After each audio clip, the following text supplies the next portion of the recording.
Welcome to Samba Samba. Enjoy the video. You start by confirming power and basic visibility because most sensor issues are simple. Press power on the TV and any set-top boxes.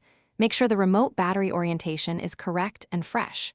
Once done, clear objects, remove reflective items, and position yourself within about 8 meters and at a slight angle to the sensor. Look for the TV's IR response LED or menu pop to verify the TV sees a signal. That tells you whether to proceed.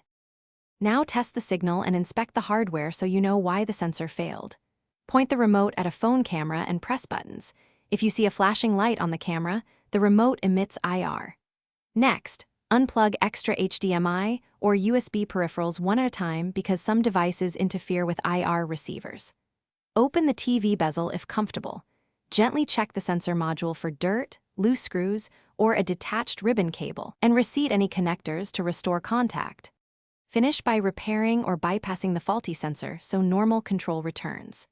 Clean the sensor lens with a lint-free isopropyl wipe, then realign and snug its mount to prevent angle drift.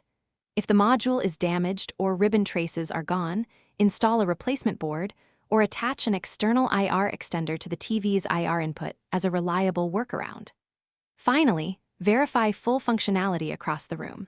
Navigate menus, test power and volume, and confirm repeatability before reassembling. Thanks for watching. Consider subscribing if we helped you.